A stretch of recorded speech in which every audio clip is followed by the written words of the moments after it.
بسم اللہ الرحمن الرحیم بسم اللہ الرحمن ربنا تقبل منا انک انت السمیع العلیم. صلوات پڑھیں محمد وآل محمد.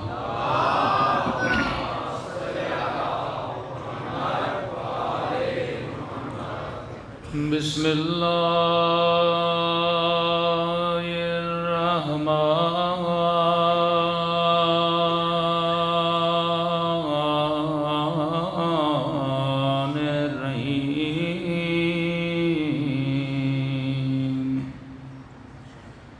الحمد للہ رب العالمین. الحمد للہ کما هو أهله. الصلاة والسلام على سيد المرسلين وخاتم النبيين أبي القاسم محمد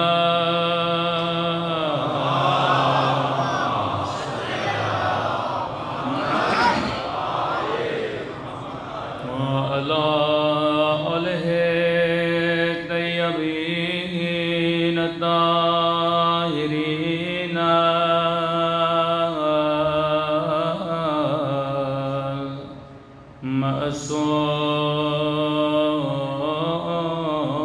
المعصومين. سب مل کے مولا کے ظہور کی دعا. اللہم کل ولیک حجت ابن الحسن صلواتک علیہ وعلی آبائہ فی هذه الساعة وفي كل وليا وحافظا وقائدا وناصرا ودليلا وعينا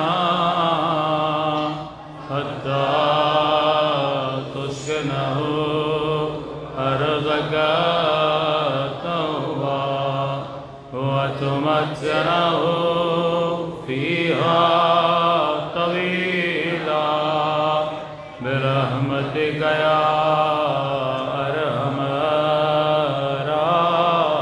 الراحمين. صلوات پڑھیں.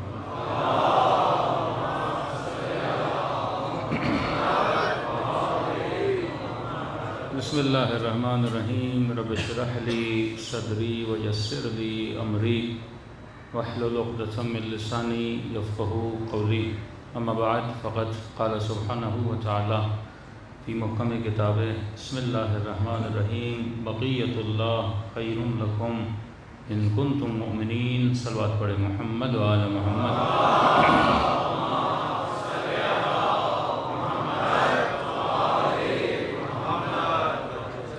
دعا ہے پروردگار عالم ہم سب کی عبادتوں کو اپنی بارگاہ میں قبول فرمائے اور جس مقصد زندگی اور حیات کی خاطر یہ مجالس بپا کی جاتی ہیں خدا ان مقاصد میں بھی ہم سب کو کامیابیاں نصیب فرما دے.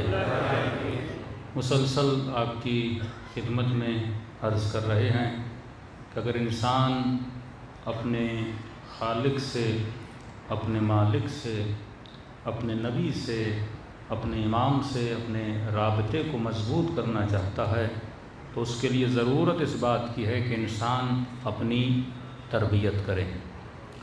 کیونکہ انسان کہلاتا ہی تب ہے جب انسان اپنی تربیت کرتا ہے. جن کو یاد ہو جو پہلی مجلس سے مجالس میں شرکت کر رہے ہیں ہم نے عرض کیا کہ انسان کسے کہتے ہیں؟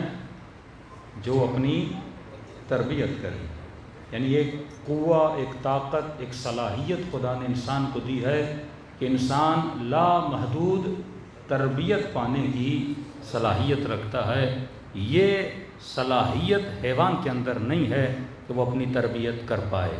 وہ جیسا دنیا میں آتا ہے تا دم مرگ ویسا ہی رہتا ہے۔ آپ حیوانوں کی روٹین دیکھیں گے، چینجنگ نہیں ہوتی ان میں، جیسی روٹین ہوتی ہے سال بھر ویسی روٹین رہتی ہے، عادتیں ان کی بدلتی نہیں ہیں۔ تھوڑی بہت ان کی تربیت ہو جاتی ہے، جیسے شیر کو سرکس میں لے گئے، جیسے بندر کو تھوڑی سی آپ نے تربیت دے دی، لیکن اس کی تربیت کی ایک حد ہوتی ہے، ایک لمٹ ہوتی ہے، اس لمٹ سے باہر نکل کے آپ اس کی تربیت نہیں کر سکتے۔ لیکن انسان کا یہ خاصہ ہے کہ انسان لامحدود تربیت پانے کی صلاحیت پا سکتا ہے۔ سلمان جب علی سے ملے تھے تو مسلمان تھے، لیکن تربیت پا کر ایمان کے 10ویں درجے پر آ گئے۔ یہ تربیت کا کمال ہے، یہ نہیں کہ مالک جب آئے تو مالک ویسے ہی تھے۔ یہ بات صحیح ہے، کئی لوگ تھے جو کفر کے بعد اسلام میں آئے، لیکن بہت کم تھے جو اسلام کے بعد ایمان میں آئے، بہت کم تھے جو ایمان کے 10ویں درجے پر آئے۔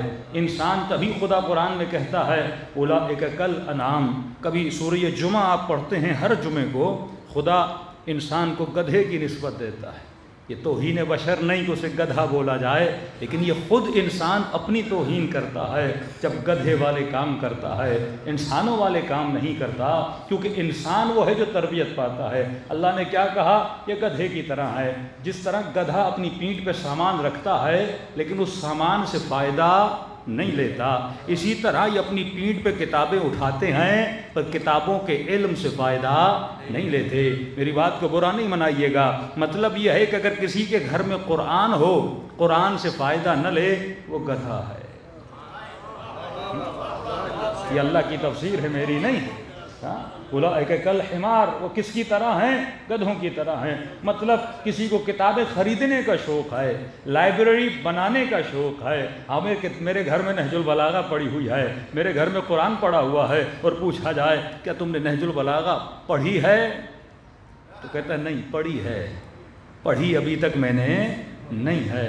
تو مجھ میں اور اس حیوان میں کوئی فرق نہیں ہے۔ وہ بھی کتنی کتابیں اٹھاتا ہے، ایک گاڑی کتنی کتابوں کو لوڈ کر کے جاتی ہے، ہزاروں کتابیں اپنے ساتھ لے کر جاتی ہے، لیکن گاڑی ان کتابوں سے فائدہ نہیں لیتی۔ اسی طرح کوئی نبی کے ساتھ ہو، علی کے ساتھ ہو، لیکن ان کے علم سے فائدہ نہ لے، اس میں اور گدھے میں کوئی فائدہ نہیں ہے۔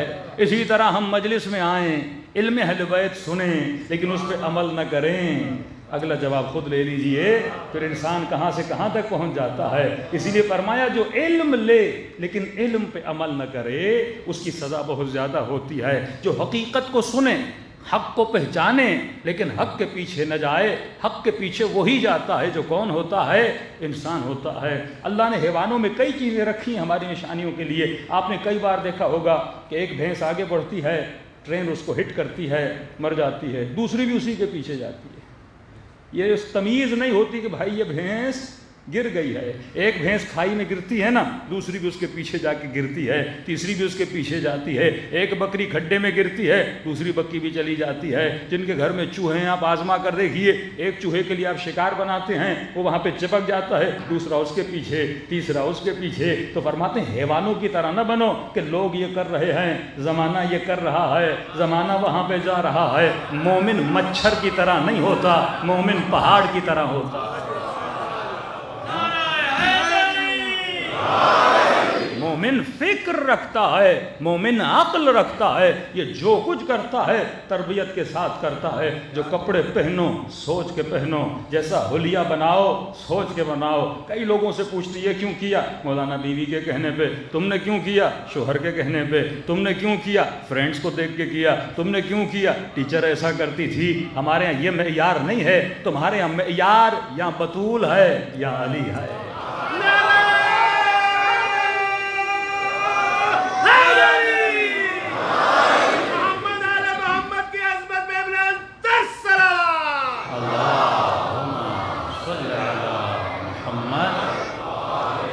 آخری مجلس میں بہت مشکل ہوتا ہے اپنے موضوع کو سمیٹنا۔ انشاءاللہ ہم نے کوشش ہے کہ یہ جیسے ایام اعزاء ختم ہوں گے، جن لوگوں کو واقعا انسان شناسی، انسان کہتے کسے ہیں، تقریباً اس پہ 220 لیکچرز کی گنجائش ہے کہ انسان کو پتہ لگے کہ 1 بائی 1 انسان کو کرنا کیا ہے تاکہ وہ ایمان کے 10ویں درجے پر پہنچے۔ تو کیونکہ مجلس کا ایک ماحول ہوتا ہے جس میں بوڑھا بھی ہے، بچہ بھی ہے، جوان بھی ہے، تو تھوڑا بہت کہانی اور اسٹوری بھی سنانا پڑتی ہیں تاکہ مجمع کو نیند نہ آ جائے۔ لیکن جن کو واقعاً پیور علم حاصل کرنا ہے، کہ لیکچرز ہم اپلوڈ کریں گے، وہاں سے مومنین اس کا استفادہ بھی کر سکتے ہیں۔ صلوات پڑھیں محمد و آل محمد۔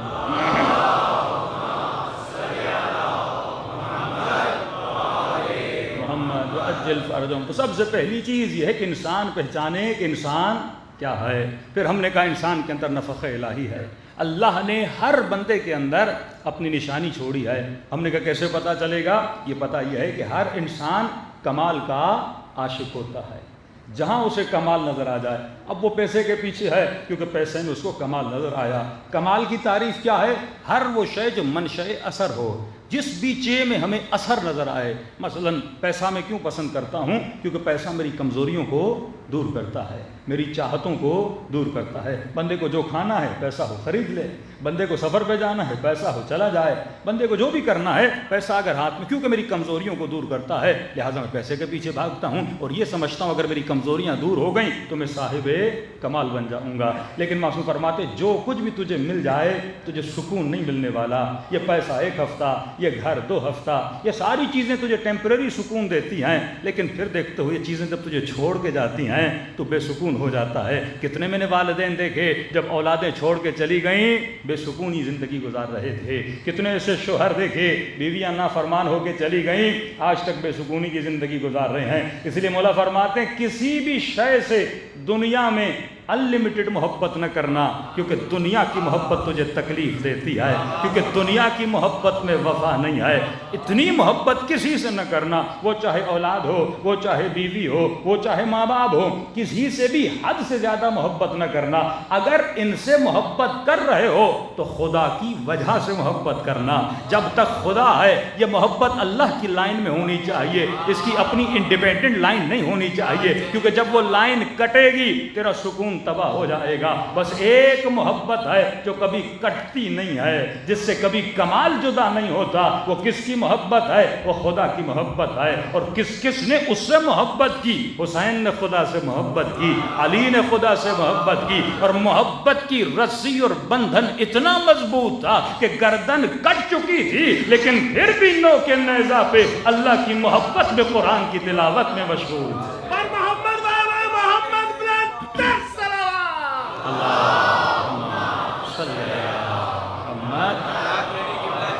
ہم نے کہا ہر بندے کے اندر، بیٹا بیٹھ جاؤ، صلوات پڑھے محمد و آل محمد۔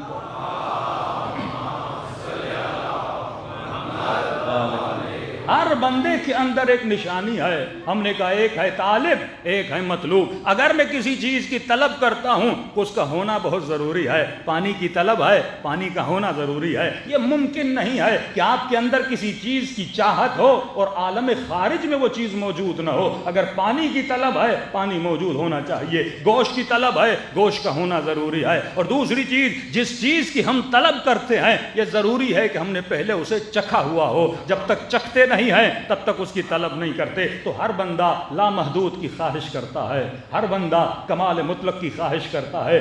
دنیا کا کوئی حسن تجھے ہمیشہ مطمئن نہیں کر سکتا۔ بہترین موبائل لے کر آؤ گے 6 مہینے کے بعد اب یہ اچھا نہیں لگے گا۔ بہترین گھر بناؤ گے اسی بحریہ ٹاؤن میں، منتیں سماجتیں دعائیں کروا کر گھر بناؤ گے اور 6 مہینے کے بعد کہو گے اب اس کا رنگ بدل دوں، اب اس کا در بدل دوں، اب بیڈ بدل دوں، اب یہ کر دوں، کیونکہ وہ حسن تجھے مطمئن نہیں کر پاتا۔ تو انسان کو ایسے حسن کی ضرورت ہے جہاں بھی اسے دیکھے وہ اسے مطمئن کرے۔ اب جب اس حسن کی خواہش رکھ رہا ہے یقیناً اس حسن کو پہلے دیکھ چکا ہے، اس حسن سے مل چکا ہے۔ وہ کون سا حسن ہے؟ کہا وہ حسن پروردگار عالم ہے، جس کا تو عاشق ہے، اندر سے تو عاشق ہے۔ اب اس حسن تک ہمیں کون لے کر جائے گا؟ یہ محمد اور آل محمد ہیں جو حسن ابدی سے ملاتے ہیں۔ صلوات پڑھے محمد و آل محمد۔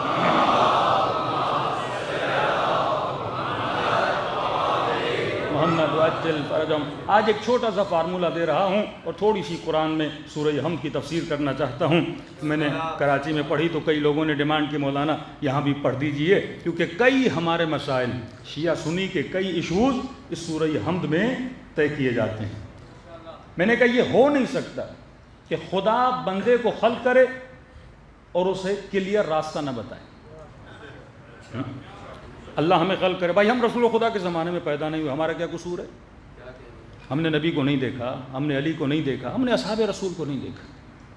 اب اللہ پر واجب ہے کہ جس نے بندے کو خلق کیا ہے اسے کلیئر ہدایت بھی کیا کرے؟ عطا کرے۔ یہ کیسے ممکن ہے ہم پیدا ہو جائیں؟ اب ایک سادہ سا جوان اے لیول کیا، او لیول کیا، انٹر کی، میٹرک کی، رمضان کے مہینے میں سے ٹائم ملتا ہے، ٹی وی پہ بیٹھتا ہے اسلام سمجھنے کے لیے، دین سمجھنے کے لیے، اور ٹی وی پر انہوں نے 5 مولوی بٹھائے ہوتے ہیں، مولوی کم مرغے زیادہ لگتے ہیں، ہاں اب پانچوں آپس میں لڑ رہے ہوتے ہیں۔ تو اس کے ذہن میں آتا ہے کہ مولانا جنہوں نے 20 سال 30 سال دین پڑھا ان کو دین سمجھ میں نہیں آیا، وہ ہمیں کیا سمجھ میں آئے گا؟ ہاں؟ دوسری چیز، جب ہم تاریخ اسلام پڑھتے ہیں اصحاب سے لڑ رہے ہیں اور آخر میں یہ سارے مولانا کہتے ہیں کہ سارے جنت میں چلے جائیں گے، تو کہا جب اتنے قتل کرنے کے بعد وہ جنت میں چلے جائیں گے تو اللہ میرے چھوٹے جھوٹ کی وجہ سے، میرے چھوٹی موٹی چوری کی وجہ سے مجھے جہنم میں کیوں بھیجے گا؟ دین کا حلیہ بدل گیا نا۔ اب نوجوان ہوا دین سے بیزار، جب دین سے بیزار ہوا تو لبرل بنا، جب دین سے بیزار ہوا ہیومنسٹ بنا، جب دین سے بیزار ہوا سیکولر بنا۔ دشمن بڑا تیز ہے۔ مصر میں ریولیوشن آئی، تیونس میں ریولیوشن آئی، لیبیا میں ریولیوشن آئی، سیریا میں ریولیوشن آئی، لوگوں نے انقلاب برپا کیا کہ ہم بادشاہت نہیں چاہتے، یہ نظام ہمیں پسند نہیں ہے۔ اب دشمن ڈر گیا کیونکہ 2 ہی نظام تھے، یا ڈیموکریسی کی طرف جاتے یا حکومت اسلامی کی طرف جاتے۔ اب وہ مسلمان جو صبح سے شام لا الہ الا اللہ محمد رسول اللہ پڑھ رہا ہے اسے کون سا نظام پسند ہوگا؟ نیچرلی بات کر رہا ہوں، کون سا نظام پسند ہوگا؟ اسلامی۔ وہ ویسٹرن سسٹم کی طرف جائے گا یا اسلامی سسٹم کی طرف آئے گا؟ جو مسلمان نماز پڑھے، جس میں حیا، جس میں عفت ظاہر ہے، کچھ بھی ہو، کتنا بھی بے دین ہو، لیکن ہے تو مسلم نا، کلمہ تو رسول کا پڑھتا ہے نا۔ انہوں نے فوراً کیا کیا کہ اس کے بجائے کہ یہ اس سوچ میں جائیں اسلامی حکومت بنائیں، اور اسلامی حکومت کا رول ماڈل اگر کسی کے پاس تھا تو کس کے پاس تھا؟ شیعوں کے پاس تھا، کیونکہ آج تک برادران اہل سنت کہتے ہیں اسلامی حکومت بنائیں گے، لیکن کسی برادر اہل سنت نے اسلامی حکومت پراپر آج تک بنائی نہیں ہے۔ سب سے زیادہ جس نے اسلامی حکومت بنائی اور آج تک اسٹیبلٹی رہی اس میں، بنی اسلامی حکومتیں 2 سال کے لیے 3 سال کے لیے حکومتیں گر گئیں، طالبان نے بنائی 90s میں گر گئی، ابھی بنائی، دیکھتے ہیں کب تک یہ چلا پاتے ہیں۔ لیکن جس حکومت میں اسٹیبلٹی تھی، حکومت کون سی تھی؟ وہ ایک شیعہ اسلامی حکومت جو امام خمینی کے صدقے میں وہ حکومت بنی، ایک اسلامی ریولیوشن آئی جو اہل بیت اقوال کی روشنی میں ایک نظام بنا جس کو نظام ولایت فقیہ کہتے ہیں۔ انہوں نے بھی ایک نظام تجویز دیا جسے نظام خلافت بولا جاتا ہے، کوئی بات نہیں، لیکن پریکٹیکلی ابھی تک کہاں بنا نہیں ہے۔ اب دشمن ڈرا، بھئی یہ ریولوشنز آ رہی ہیں 1 by 1، مصر میں آ چکی، تونس میں آ چکی، لیبی میں آ چکی، سیریا میں آنے والی ہے۔ اب یہ سارے نظام جب کلیپس کریں گے، گر جائیں گے، تو کون سا نظام لوگ ڈیمانڈ کریں گے؟ مصر میں اخوان المسلمین مضبوط تھی، جگہ جگہ پہ جو اسلامی تنظیمیں تھیں وہ مضبوط تھیں، اسی طرح سیریا میں مختلف جگہوں پہ اسلامی تنظیمیں، وہ نظام اسلامی لانا چاہتے تھے، لیکن انہوں نے کہا اس سے پہلے کہ یہ اسلامی نظام لائیں، ایک ایسا اسلامی نظام لا کے کھڑا کر دو جس نظام سے یہ لوگ کیا ہو جائیں؟ متنفر ہو جائیں۔ اور انہوں نے فوراً کون سا نظام بنایا؟ حکومت الاسلامی العراق و شام، IS کے نام سے ایک نظام کھڑا کر دیا۔ انہوں نے کہا ہم یہ اسلامی نظام ہے، اور اس اسلامی نظام میں HD کوالٹی میں، یعنی ایسے لگ رہا تھا کہ ڈائریکٹر ہالی ووڈ سے اٹھا کر لے کر جائیں، وہ کس طرح قتل کر رہے ہیں، وہ کس طرح جلا رہے ہیں، وہ کس طرح سڑکوں پہ لوگوں کو گولیاں مار رہے ہیں، وہ کس طرح لوگوں کے نوامیس کو لے کر اور اس کی خرید و فروخت کی جا رہی ہے، چھوٹی چھوٹی بچیوں کو۔ ایک یزیدی قبیلہ تھا عراق میں، ان کی ساری عورتوں کو لے جا کر 400 عورتوں کو انہوں نے بیچا۔ موصل کی یونیورسٹی میں 400 جوانوں کو زندہ درگور کر دیا گیا، لوگوں کو روڈوں پہ گولیاں ماری گئیں، اردن کے پائلٹس کو زندہ جلایا گیا، اور یہ ویڈیو بنا بنا کے نسلوں کو دکھایا گیا کہ یہ اسلامی نظام تجھے چاہیے؟ سب نے کہا نہیں، کون سا اسلامی نظام چاہیے؟ کہ ویسٹرن نظام چاہیے ہمیں، جس میں انسانیت ہے، ہاں، جو ہیومنسٹ ہیں، وہ نظام ہمیں چاہیے۔ طالبان کو کیوں بنایا گیا 90s میں؟ یہ ایک الٹرنیٹ نظام، کیونکہ پاکستان کے لوگ زیادہ تر اسلامی نظام کو پسند کرتے ہیں۔ اب جس بھی پاکستانی نوجوان سے پوچھو اسلامی حکومت چاہیے، کہتا ہے نہیں، کیونکہ اس کے ذہن میں یہ سوچ بن چکی ہے اسلامی حکومت از ایکول ٹو طالبان، اسلامی حکومت از ایکول ٹو خودکش بمبارڈمنٹ، اسلامی حکومت از ایکول ٹو گلوں کا کاٹنا، لوگوں کو مارنا، نوامیس کو مارنا۔ اب کوئی اسلامی حکومت کو پسند نہیں کرتا۔ اس سے پہلے کہ تو سوچ بنائے، وہ سوچ کریٹ کرتا ہے۔ اس سے پہلے کہ تو سوچے، وہ سوچ بنا کے تیرے ذہن میں کیا کرتا ہے؟ فیڈ کر دیتا ہے۔ دشمن اتنا خطرناک ہے، ایسے نہیں کہا الذی یوسوس فی صدور الناس من الجنۃ والناس، یہ تیرے سینوں میں وسوسہ کرتا ہے۔ یہ شیطان جنات کی صورت میں بھی وسوسہ کرتا ہے، انسان کی صورت میں بھی وسوسہ کرتا ہے، یہ اتنا خطرناک ہے۔ لیکن وہ بچ سکتا ہے اس کے وسوسے سے جو انسان بیدار ہے، جس کی آنکھیں کھلی ہیں، جو باشعور ہے، اور جس نے اپنے ہاتھوں میں ولایت اہل بیت کی رسی کو تھاما ہوا ہے۔ صلوات پڑھے محمد و آل محمد۔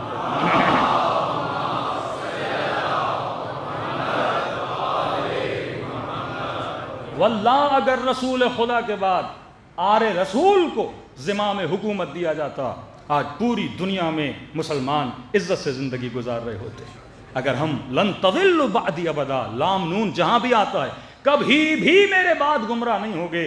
اگر ایک ہاتھ میں تم نے قرآن کو تھاما، دوسرے ہاتھ میں تم نے دامن اہل بیت کو تھاما، تو آج اگر محبان اہل بیت بھی عزت چاہتے ہیں دنیا اور آخرت میں، اس فارمولے پہ عمل کرو۔ ایک ہاتھ میں قرآن لو، دوسرے ہاتھ میں دامن اہل بیت لو۔ کسی نے کہا مولانا لیا ہوا ہے، ایک ہاتھ میں علم ہے، دوسرے ہاتھ میں قرآن ہے۔ میں نے کہا لینے کا مطلب یہ نہیں تو ہاتھوں پہ اٹھائے، ان کی تعلیمات سے فائدہ لے، ان کی سوچ و فکر سے فائدہ لے۔ سوال یہ ہے دن میں 24 گھنٹوں میں کتنے منٹ تو قرآن پڑھتا ہے اور کتنے منٹ تو اقوال معصومین پڑھتا ہے؟ یہ دامن اہل بیت ہے۔ اگر میں 24 گھنٹوں میں ہاف پیج بھی نہیں پڑھتا کہ علی نے کیا کہا، حسین نے کیا بولا تھا، میرے چھٹے امام نے کیا سمجھایا تھا، تو تیرے ہاتھ میں دامن اہل بیت نہیں ہے، اور تیرے گھروں میں قرآن پڑھا ہوا ہے۔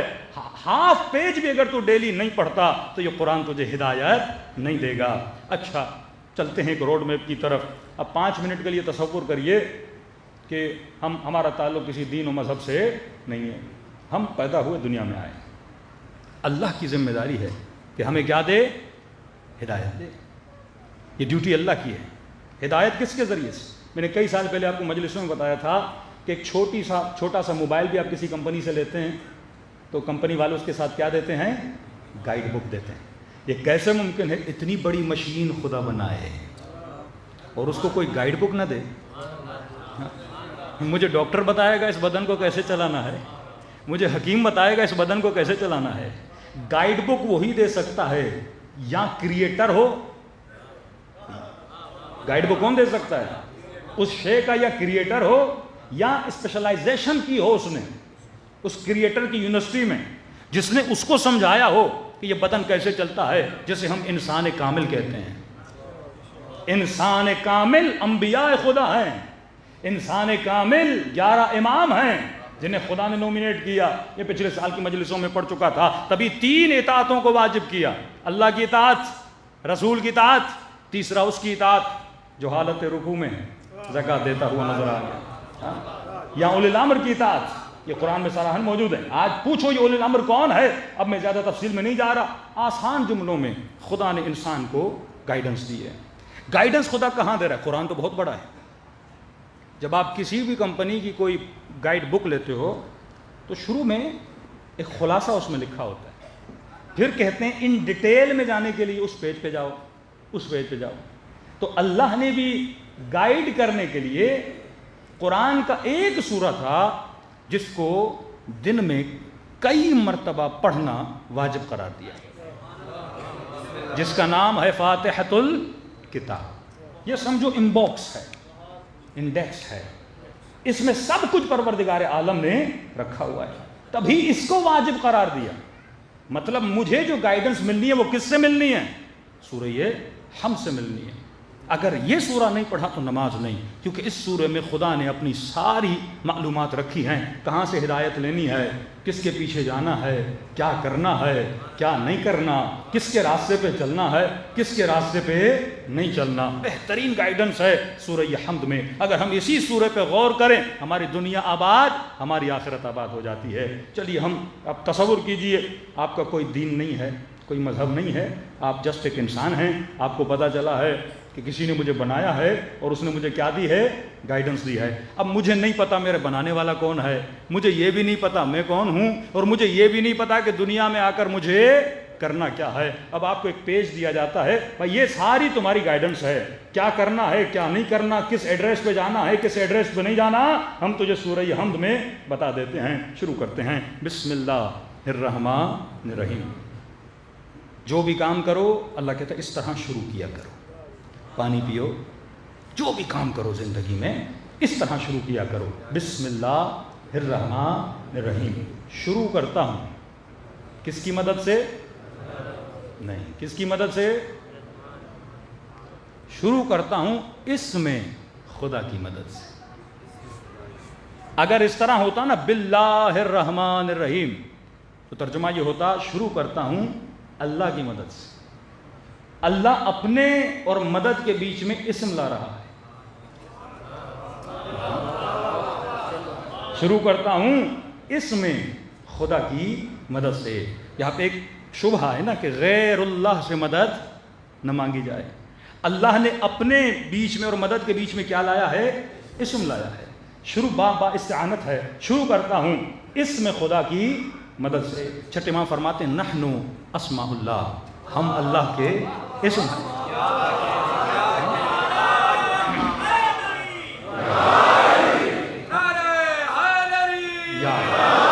اب میں زیادہ حدیث میں اس لیے نہیں جا رہا کیونکہ مولوی بولے گا حدیثیں جھوٹی ہیں، بنی بنائی ہیں، لہٰذا میں اس میں نہیں جا رہا۔ قرآن میں رہیں گے، قرآن سے باہر نہیں نکلیں گے۔ شروع کرتا ہوں اس میں خدا کی مدد سے۔ اتنا بس ثابت ہو گیا کہ اس میں خدا سے مدد مانگی جا سکتی ہے۔ اب یہ بات کی بحث ہے اس میں خدا کون ہے کون نہیں ہے، اس بحث میں ہم نہیں پڑھتے، لیکن یہ ثابت ہو گیا کہ اس میں خدا سے مدد مانگی جا سکتی ہے۔ اچھا، شروع کرتا ہوں اس میں خدا کی مدد سے۔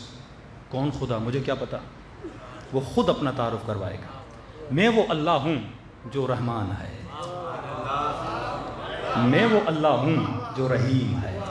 مطلب میری رحمت کے سائے دو طرح کے ہیں۔ ایک میری رحمت عام ہے، پرن کے لیے، چرن کے لیے، انس و جن کے لیے، چاہے مجھے مانے چاہے مجھے نہ مانے، میں اپنی رحمت کا دروازہ بند نہیں کروں گا، کیونکہ میں نے جسم دیا ہے۔ کھانے کا بندوبست کرنا میری ذمہ داری ہے۔ تو گندم کا ایک دانہ ڈالے گا، اس ایک دانوں کو 100 دانوں میں بدلنا میرا کام ہے۔ اس نمکین پانی کو سمندر کے بادلوں کی صورت میں میٹھا بنا کر بھیجنا یہ میرا کام ہے۔ ہواؤں کا آنا یہ میرا کام ہے۔ اس نظام ہستی میں آکسیجن کو پیدا کرنا یہ میرا کام ہے۔ تو میں نے اگر جسم دیا تو جسم کی ضرورتیں کو پورا کرنا کس کی ذمہ داری ہے؟ میری ہے، کیونکہ میں تیرا اللہ ہوں اور کیونکہ میں رحمان ہوں اور پھر میں رحیم بھی ہوں۔ میری ایک رحمت عام ہے، جنرل رحمت ہے، ایک میری رحمت خاص ہے۔ یہ رحمت میں کن پہ نازل کرتا ہوں؟ جو میرے نبی ہیں، جو میرے ولی ہیں اور جو ان ولیوں کے ماننے والے ہیں، جو علی اور آل علی کے ماننے والے ہیں۔ یہ میری تشریح ہے، لیکن ایک رحمت خاص ہے۔ اب خاص رحمت کس پہ آتی ہے؟ تو اللہ کے نیک بندے ہیں، ایکس وائی زیڈ، جو بھی اللہ کے نیک بندے ہوں ان کے لیے رحمت خاص ہے، کچھ کے لیے رحمت عام ہے۔ اب کہو الحمدللہ رب العالمین، کیونکہ ساری رحمتیں کون دے رہا ہے؟ میں دے رہا ہوں۔ هل جزاء الاحسان الا الاحسان، اگر میں تجھے نعمتیں دے رہا ہوں تو صاحب نعمت کا شکر تو ادا کر۔ جس نے تجھے نعمت دی ہے اسے تھینک یو تو بول، جس نے تجھے اتنی نعمتیں دیں اس کا شکر تو ادا کر۔ تو بول الحمدللہ رب العالمین، تمام حمد کس کے لیے ہیں؟ جو عالمین کا رب ہے۔ اب عالمین کا رب کون ہے؟ وہ میں ہوں۔ رب کا مطلب مدبر الامور، اس پورے عالم کو مینج کون کرتا ہے؟ میں کرتا ہوں۔ تدبیر کون کرتا ہے؟ میں کرتا ہوں۔ پورے عالم کو دیکھتا کون ہے؟ میں خدا دیکھتا ہوں۔ کیوں دیکھتا ہوں؟ رب العالمین ہوں، مطلب یہ دنیا جتنے بھی عوالم ہیں سب کا رب کون ہے؟ میں ہوں۔ اور رب کیوں ہوں؟ کیونکہ میں رحمان ہوں، کیونکہ میں رحیم ہوں، اگر میں رحمان نہ ہوتا کبھی تجھے پالتا نہ، اگر میں رحمان نہ ہوتا کبھی بارش نہ برساتا، اگر میں رحمان نہ، تو میرا نافرمان ہے لیکن پھر بھی بارش برسا رہا ہوں کیونکہ میرے اندر صفت رحمانیت ہے، اور اس صفت کی جھلک کو اگر دیکھنا ہے تو ماں کے وجود کو دیکھ لے۔ صفت رحمان کی جھلک دیکھنی ہے، اولاد کتنی بھی نافرمان ہو پر ماں کبھی بد دعا نہیں دیتی، اور دے بھی دے تو دل سے نہیں دیتی۔ یہ 9 مہینہ بیٹا بچہ ماں کو تکلیف دیتا ہے لیکن ماں اسے پالتی رہتی ہے، پیدا ہوتا ہے تو تکلیف دیتا ہے، پیدا ہونے کے بعد یہ ماں کو کچھ دیتا نہیں ہے، پھر اس کے سینے سے دودھ پیتا ہے، یہ صرف لے رہا ہے، یہ صرف لے رہا ہے، اور وہ صرف دے رہی ہے، دیتی جاتی ہے۔ کیوں دیتی جاتی ہے؟ میرے مولا فرماتے ہیں اگر ماں کے دل میں صفت رحمت نہ ہوتی یہ کبھی بچے کو نہ پالتی۔ یہ رحمت کی صفت ہے، ماں کبھی مظہر خدا بن جاتی ہے اس صفت رحمت میں۔ کتنے گناہ کرتے ہیں بندے لیکن کہتا ہے میرے گنہگار بندے میرے در پہ آ جا، ایک بار بس مجھے کہہ دے اے خدا مجھے بخش دے، میں تیرے سارے گناہوں کو بخش دیتا ہوں۔ ماں کے اندر رحمت ہے لیکن میری رحمت کا چھوٹا سا حصہ ہے، لیکن اللہ کی رحمت ہزاروں ماؤں کی رحمتوں سے بھی زیادہ ہے۔ رحمت کی وجہ سے میں رب ہوں، رحمت کی وجہ سے میں نعمتیں نازل کرتا ہوں۔ اچھا اے خدا تو اتنا کریم ہے، تو رحمان ہے، تو رحیم ہے۔ کتنی صفات پتہ چل گئیں، وہ رحمان بھی ہے، وہ رحیم بھی ہے، وہ رب بھی ہے عالمین کا۔ 3 صفات اللہ کی پتہ چلی، الحمدللہ ہے رب العالمین الرحمن الرحیم۔ اب پھر بتاتا ہے مالک یوم الدین، یوم الدین کا مالک بھی کون ہے؟ میں خدا۔ اب اس نے اپنا تعارف کروا دیا کہ میں کون ہوں، یہاں یا وہاں مالک میں ہوں، میں رب ہوں، میں رحمان ہوں، میں رحیم ہوں۔ اب ظاہر اس نے ہمیں بنایا ہے نا، تو میں کہوں گا خدایا میری ڈیوٹی کیا ہے؟ تو اتنا کریم ہے، تو اتنا رحمان و رحیم ہے، میں اس بدلے میں کیا کروں؟ اب اللہ ہماری ڈیوٹیز بتاتا ہے، کہا بولو، اب ہم سے مخاطب ہے، بولو ایاک نعبد و ایاک نستعین۔ یہ 2 ڈیوٹیز تیری ہیں، ان 2 ڈیوٹیز پہ تو نے زندگی بسر کرنی ہے۔ ایاک نعبد و ایاک نستعین، ترجمہ کیا ہے؟ اے خدا تیری ہی عبادت کرتا ہوں، تجھ ہی سے مدد مانگتا ہوں۔ یہاں پہ حصر ہے، یہ بھی بول سکتے تھے نعبد ایاک نستعین ایاک، لیکن اس طرح نہیں بولا۔ اس کا ترجمہ یہ ہوتا تیری عبادت کرتا ہوں، تجھ سے مدد مانگتا ہوں، لیکن اللہ نے اس کو محصور کیا، تیری ہی عبادت کرتا ہوں، تجھ ہی سے مدد مانگتا ہوں۔ مطلب تیرے علاوہ کسی کی عبادت نہیں کر سکتا، مطلب تیرے علاوہ کسی اور سے مدد نہیں مانگ سکتا۔ اب یہاں پہ وہابی حضرات بڑے خوش ہوتے ہیں کہ دیکھا اللہ نے کہا تجھ ہی سے مدد مانگتا ہوں، اب یہ عالی مدد کیوں بولتے ہو؟ تو ہماری غلطی ہے، مولوی پھر آئیں شائیں چلے جاتے ہیں، پھر یہاں پہ وہ بریکٹ ہم مارنا شروع کر دیتے ہیں، اس سے مراد یہ ہے، اس سے مراد یہ ہے۔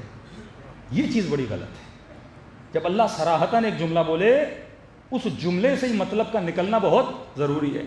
خدا بندوں کو کنفیوز نہیں کرنا چاہتا، پھر وہ خدا کے ساتھ جو اپنے روڈ میپ میں بندہ کنفیوز ہو جائے تو زندگی کیسے گزارے گا؟ یہ روڈ میپ ہے نا، اب اسی میں کنفیوز ہو جاؤں تو میری زندگی کیسے؟ اور اسی وجہ سے پوری دنیا کیا ہے؟ کنفیوز ہے۔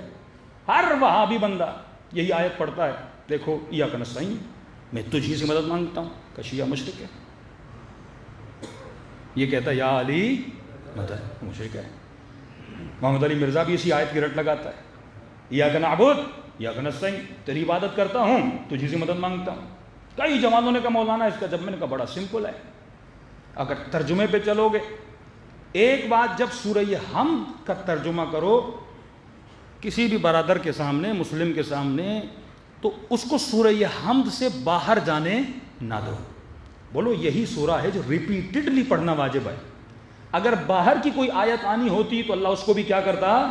واجب کرتا۔ تو جواب اسی صورت میں دینا اللہ پر کیا ہے؟ واجب ہے۔ چلو ہم ترجمہ کرتے ہیں، خدا تیری ہی عبادت کرتا ہوں۔ یہاں تک تو سارے متفق ہیں کہ ہم سارے اللہ کی ہی عبادت کرتے ہیں، کوئی ہے جو خدا کے علاوہ کسی کی عبادت کرے؟ نہیں، ہر بندہ کس کی عبادت کرتا ہے؟ اللہ کی عبادت کرتا ہے۔ دوسری آیت میں تھوڑا بہت مومنین کنفیوز ہو جاتے ہیں کہ اے خدا میں تجھ ہی سے مدد مانگتا ہوں۔ جب بول دیا نا تجھ ہی سے مدد مانگتا ہوں، تو اب ایک سوال کھڑا ہوتا ہے، کس چیز میں؟ سوال ہے نا، اے خدا میں تجھ ہی سے مدد مانگتا ہوں، کس چیز میں؟ اگر جواب یہ ملے گا ہر چیز میں تجھ ہی سے مدد مانگتا ہوں، پھر یا ڈاکٹر مدد نہ بولا کرو، امی مدد نہ بولا کرو، ابا مدد نہ بولا کرو، گھر بنانے کے لیے انجینئر نہ منگوایا کرو، ہاں روٹی کے لیے دکاندار سے روٹی نہ لایا کرو، مدد ہی تو ہم مانگ رہے ہیں نا۔ پھر مفتیوں اور مولویوں کو یوٹیوب چینلز بند کرنے چاہیے۔ آج تمہاری یوٹیوب چینل مدد کر رہا ہے نا، کس کو کون جانتا تھا؟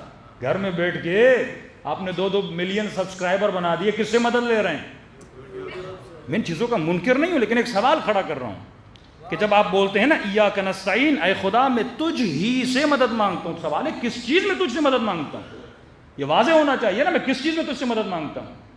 اگر یہ بولیں گے ہر شے میں تجھ ہی سے مدد مانگتا ہوں، مطلب روزگار کے لیے باہر نہیں جانا، گھر بیٹھ کے بولوں یا اللہ مدد کھانا پہنچا دے، بندہ بیمار ہو جائے یا اللہ مدد مجھے ٹھیک کر دے، کیونکہ تو نہیں کہا میں تجھ ہی سے مدد مانگتا ہوں، اب نہ ڈاکٹر کے پاس جاؤں گا، نہ گاڑی کی مدد لوں گا، نہ موبائل کی مدد لوں گا، نہ کسی بندے کی مدد لوں گا، نہ ماں باپ کی مدد لوں گا۔ اور کیسے ممکن ہے اگر آپ نے یہ بول دیا بچہ جب پیدا ہوتا ہے ماں مدد نہ کرے تو بچہ مر جائے، ڈاکٹر مدد نہ کرے تو ماں مر جائے، ہم کریں تو کیسے کریں؟ اگر گھر بنانا میں اکیلا کیسے بناؤں گا؟ مزدوروں کو بلانا پڑے گا۔ ہم ان عالم اسباب میں اسباب کے محتاج ہیں، کیونکہ خدا نے ہمیں اسباب کا محتاج بنایا۔ تو اس ترجمے کو کیسے آپ ڈیفائن کرو گے؟ اگر یہ بولو گے ہر شے میں تجھ سے مدد مانگتا ہوں تو یہ امپاسبل ہے، ہمارے شے میں خدا سے مدد طلب نہیں کر سکتے، کئی اسباب میں آپ کو خود آگے بڑھنا پڑتا ہے۔ اللہ کی آواز آئی ہے میرے بندے، میں نے جواب اسی میں دیا ہے، ذرا پہلے جملے پہ تو غور کرو۔ اب مسئلہ مفتی کا یہ ہے کہ اسے ڈاکٹر پہ ایشو نہیں آتا، انجینئر پہ ایشو نہیں آتا، حکیم پہ ایشو نہیں آتا، مسئلہ اس کا علی کے ساتھ ہے۔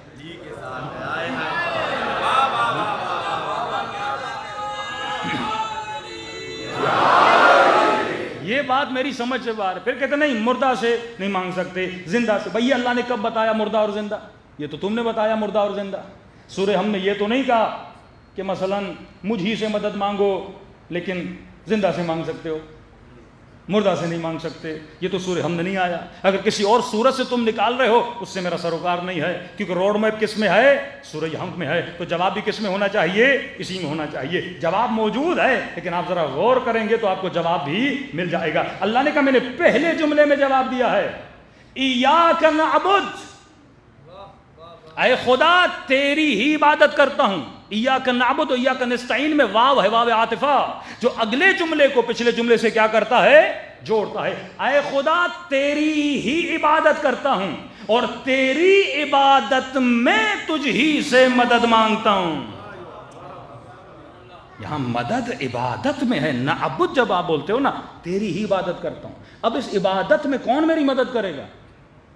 خدا مدد کرے گا نا، اس نے مجھے بنایا نا، وہ مجھے بتائے گا نا مجھے عبادت کیسے کرنی ہے، وہ مجھے بتائے گا نا زندگی کا روڈ میپ کیسے ہے۔ ہم نے کہا ٹھیک ہے خدایا تیری عبادت میں ہم تجھ سے مدد مانگیں گے، ہم بت سے مدد نہیں مانگیں گے، تیری عبادت میں ہم کسی کے پاس نہیں جائیں گے، تجھ ہی سے جو تو بتائے گا اسی راستے پہ ہم چلیں گے، جو طریقہ تو بتائے گا وہی طریقہ ہم اختیار کریں گے، جس کے لیے تو بولے گا اسی کے در پہ ہم جائیں گے، جو تو بتائے اسی در پہ ہم چلیں گے۔ اب اللہ نے کہا بولو اب میں راستہ بتا رہا ہوں کہ میں کس طرح تیری مدد کرتا ہوں، میری مدد کس طرح تمہیں حاصل ہوگی، میری عبادت میں مدد کیسے ملے گی۔ کہ بولو اہدنا الصراط المستقیم، اے خدا ہدایت دے، کس پر؟ صراط مستقیم پر۔ ایک نیا نام آ گیا آدمی کے سامنے، ہدایت دے۔ اچھا تیری بندگی اور تیری مدد، اس بندگی میں تو مدد کرے گا، مدد کیسے کروں گا؟ کہ یہ میری مدد ہے، صراط مستقیم پہ چل، میرا راستہ سیدھا ہے، میرا راستہ ٹیڑھا نہیں ہے، میرا راستہ بالکل سیدھا ہے، اس میں اعوجاج نہیں ہے، اس میں ٹیڑھا پن نہیں ہے۔ ٹھیک ہے خدا ہدایت دے سیدھے راستے۔ کس سے بول رہے ہیں؟ ہم نے یہ نہیں کہا اہدنا اللہ کی طرف ہے، مدد کس سے مانگ رہے ہیں؟ اللہ سے مانگ رہے ہیں نا، غیر اللہ کو نہیں بول رہے اہدنا، اللہ کو بول رہے ہیں اہدنا، ہمیں ہدایت دے۔ کس پر؟ صراط مستقیم پر۔ کیا ہے یہ صراط مستقیم؟ اللہ کی آواز آئی گھبراؤ نہیں.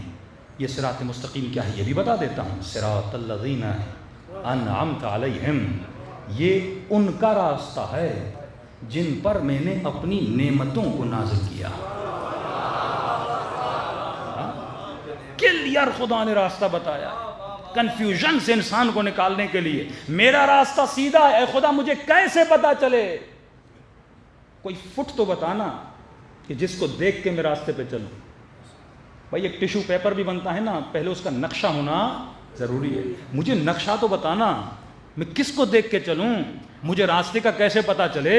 کا نشانی بتا دیتا ہوں. اگر صراط مستقیم کو پہچاننا ہے، یہ ان کا راستہ ہے جن پر میں نے اپنی نعمتوں کو نازل کیا. اب یہاں پہ برادران محترم ایک جمپ مارتے ہیں اور آپ نے یہ جمپ مارنے دینا نہیں ہے. یہاں سے پوری گیم آپ کی خراب ہو جائے گی، پورا نقشہ خراب کر دیتے ہیں. لیکن اللہ کی ساری اوپر سے لے کے نیچے تک جو زحمت ہے نا بندے کو سمجھانے کی، وہ خراب کر دیتے ہیں. اب جمعے کے خطبوں میں بولیں گے صراط الذین انعمت علیہم، ان کا راستہ جن پہ اللہ نے نعمتوں کو نازل کیا. اب وہ خود بتائیں گے کون ہے وہ. کہیں گے والسابقون السابقون اولئک المقربون. ہم مولوی صاحب یہ کون تھے؟ کہ یہ وہ ہیں جنہوں نے پہلے ایمان لایا. ہاں اب لوگوں نے کہا وہ اچھا جنہوں نے پہلے، ہاں یہ اصحاب بدر ہیں، یہ اصحاب احد ہیں، یہ وہی ہیں جنہوں نے پہلے ایمان لایا.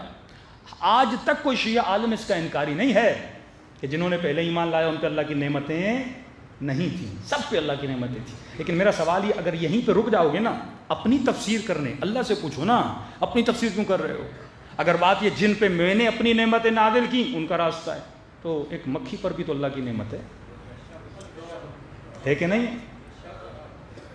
اس مجمع میں کون سا وہ بندہ ہے جو یہ بولے مجھ پہ اللہ کی نعمت نہیں ہے؟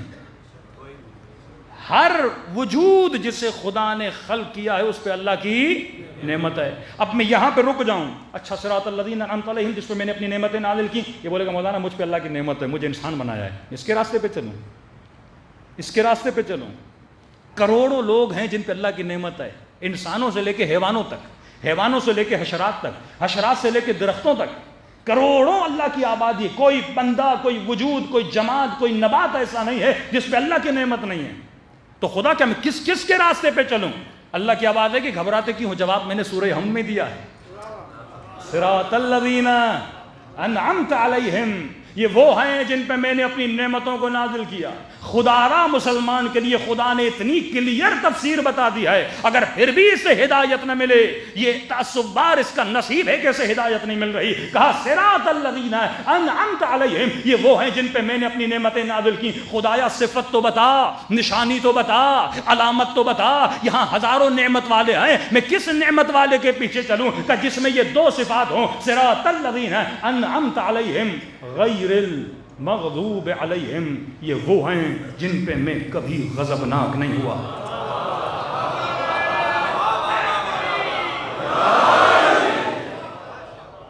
نام وہ نہیں بتائے گا، صفت وہ بتائے گا، ڈھونڈنا تیرا کام ہے. یہ وہ ہیں جن پہ میں کبھی غضبناک نہیں ہوا.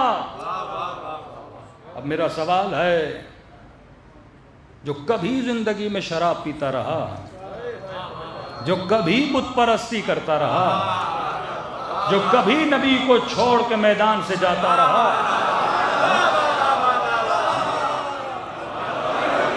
کسی نے کہا اللہ نے معاف کر دی. ہاں سورہ حدید میں اللہ نے مسلمانوں کی غلطیوں کو معاف کیا، ہم نہیں کہتے معاف نہیں کیا، لیکن جب انہوں نے یہ ایکٹ انجام دیا تھا اس وقت وہ غضبناک تھا کہ نہیں؟ نبی کا دانت مبارک ٹوٹ رہا تھا، ٹوٹی ہوئی تلوار سے علی اور چند اصحاب نبی کا دفاع کر رہے تھے اور مسلمان غنیمت کے مال کے پیچھے تھے. ہاں یہ صحیح ہے، یہ سابقون سابقون ہیں، کلمہ پڑھا تھا، لیکن کبھی کبھی غلطیاں بھی تو کرتے تھے نا، اللہ معاف کر دیتا تھا. لیکن جب غلطی کی تھی تب وہ غضبناک ہوا کہ نہیں؟ کہا انعمت علیہم، وہ ہیں جن پہ میں کبھی غضبناک نہیں ہوا. شاید اس ایک صفت میں وہ کسی نہ کسی کو بچا لیں، لیکن اللہ نے جب دوسری صفت بتائی اس سے کوئی بچ نہیں سکتا. کہا ان کے اندر دو صفت ہیں، انعمت علیہم، پہلی صفت یہ ہے جن پہ میں نے اپنی نعمتوں کو نازل کیا کہ میں ان پہ کبھی غضبناک نہیں ہوا اور وہ بھی کبھی گمراہ نہیں رہے.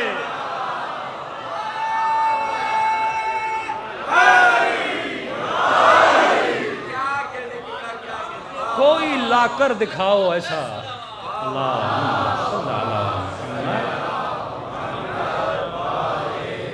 ساری امت اس پہ گواہ ہے. کوئی 40 سال میں ایمان لایا، کوئی 50 سال میں ایمان لایا، کوئی 60 سال میں ایمان لایا، کوئی بھی ایسا نہیں تھا جو پہلے گمراہ نہ رہ چکا. صرف علی مرتضیٰ ہیں، فاطمہ الزہرا ہیں، ہاں، جنہوں نے سب سے پہلے اپنے بابا پر ایمان لایا تھا. ایک دن دکھاؤ اہل بیت کی زندگی کا کہ وہ گمراہ رہے. کیونکہ گمراہ نہیں رہے تبھی نبی کی قول اور حدیث ہے علی مع الحق والحق مع علی. علی حق کے ساتھ ہے اور حق علی کے ساتھ ہے. کہ یہ حدیث بھی نہیں مانو گے جو ہر کتاب میں موجود ہے کہ فاطمہ بضعۃ منی، یہ میرے جگر کا ٹکڑا ہے. من ابغضھا، جس نے اس کو غضبناک کیا اس نے مجھے غضبناک کیا. مطلب اللہ نشانی اور کیا بتائے کہ جن کے غضب سے خدا غضبناک ہوتا ہے. میں نے کسی سے پوچھا، میں نے کہا جب انسان غصے میں آتا ہے تو اس کی نشانی کیا ہے؟ چہرہ سرخ ہو جائے. ہاں، بندے کا پتہ چلتا ہے بندہ غصے میں. میں نے کہا اللہ تو چہرہ رکھتا نہیں، کیسے پتہ چلے وہ کب غصے میں آتا ہے، وہ کب غضبناک ہوتا ہے؟ تو فرمایا میں فاطمہ کے غضبناک ہونے سے غضبناک ہوتا ہوں. ان کے چہروں کو دیکھا کرو، اگر یہ کسی پہ غضبناک ہیں تو خدا بھی اس پہ غضبناک ہے.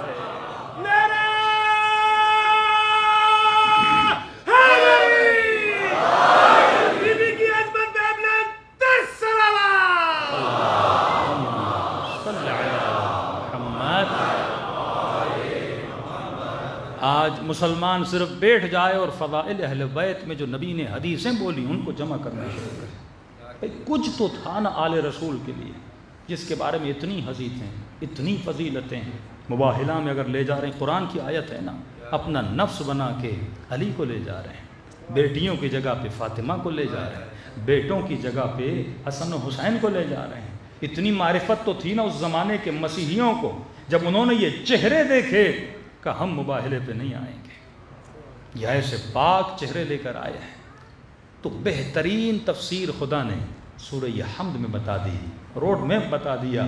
انسان کے سارے مسائل کا حل قرآن میں موجود ہے، لیکن ضرورت اسی بات کی ہے کہ ہم قرآن پڑھیں، قرآن سمجھیں اور اس سے ہدایت لیں. ہم نہج البلاغہ پڑھیں، اقوال معصومین پڑھیں. وہ خزانے اہل بیت دے کر گئے. واللہ صرف صحیفہ سجادیہ پہ کئی اشرے ہو سکتے ہیں، دعائے مکارم الاخلاق پہ کئی اشرے ہو سکتے ہیں.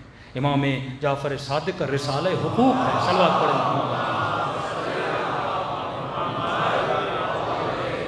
رسالہ حقوق آپ پڑھیں گے، مولا نے ہر حق بتایا ہے اس میں. یہ کس کے لیے ہیں؟ یہ ہمارے لیے ہیں. لیکن آج ہم اپنے مسائل کا حل کہاں حل کرنے جاتے ہیں؟ کہ کسی سائیکٹرسٹ کے پاس چلے جاتے ہیں. یہ نہیں کہ اپنی زندگی کے مسائل کا حل کس سے لیں؟ اہل بیت علیہ الصلوۃ والسلام سے. آج زندگیوں میں پریشانیاں کیوں ہیں؟